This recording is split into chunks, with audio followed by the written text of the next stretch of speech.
কোন আছে এই পুলিচৰ কোন আছে এই গাড়ী কিয় ৰখাইছো আমাৰ ফ্লাইট থাকিব কিবা থাকিব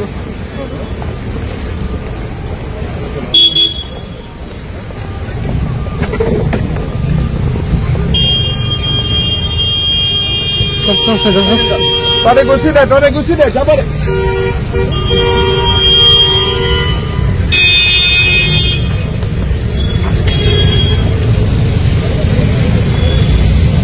কোন আছে এই পুলিচৰ কোন আছে এই গাড়ী কিয় ৰখাইছো আমাৰ ফ্লাইট থাকিব কিবা থাকিব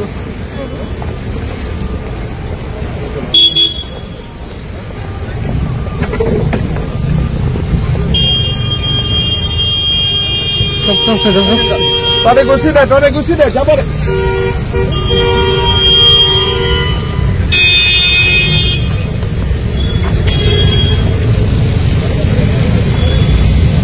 কোন আছে এই পুলিচৰ কোন আছে এই গাড়ী কিয় ৰখাইছো আমাৰ ফ্লাইট থাকিব কিবা থাকিব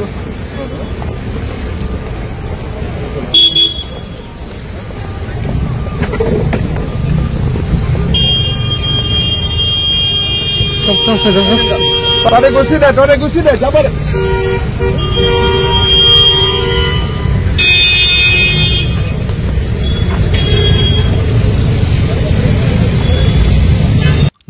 দিগন্তত আৰোহণ 1889 চনত ডিগবৈত খাৰুৱা তেলৰ সফল বাণিজ্যিক আৱিষ্কাৰৰ পৰা আৰম্ভ কৰি উত্তৰ পূৰ্বাঞ্চলৰ ৰাজ্য অসমৰ নাহৰ কটীয়াত স্বাধীন ভাৰতৰ প্ৰথমটো তৈলক্ষেত্ৰ স্থাপনৰ পৰা বৰ্তমানলৈকে 3টা শতাব্দী ধৰি উত্তৰাধিকাৰ সাব্যস্ত কৰা তথা উত্তৰ পূব ভাৰতত অন্বেষণৰ গতি বৃদ্ধি কৰাৰ উদ্দেশ্যৰ সৈতে অইল ইণ্ডিয়া লিমিটেডৰ জন্ম হয় 1959 চনৰ 18 ফেব্ৰুৱাৰীত কিছু সংখ্যক পাৰদৰ্শী তেল আৰু গেছ অন্বেষণকাৰীৰ দৃঢ় সংকল্প আৰু এক অংগীকাৰবদ্ধ কৰ্মশক্তিয়ে অইলক ইয়াৰ অখিল ভাৰতীয় উপস্থিতি বিস্তাৰ কৰাত সক্ষম কৰি তোলে আৰু বিভিন্ন বিদেশী ৰাষ্ট্ৰ যেনে Bangladesh Gabon Libya Mozambique Nigeria Russia আৰু ভেনিজুৱেলা আদিত নিজ পদচিহ্নৰে পৰিসৰ বিস্তাৰ কৰে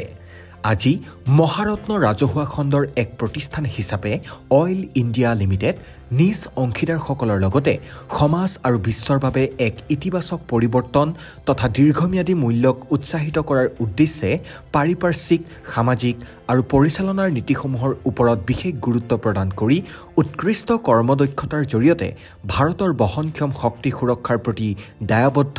এক অগ্ৰণী আৰু ভৱিষ্যতৰ বাবে প্ৰস্তুত সংহত শক্তি কোম্পানী হোৱাৰ সপোনক বাস্তৱ ৰূপ দিয়াত সম্পূৰ্ণৰূপে অংগীকাৰবদ্ধ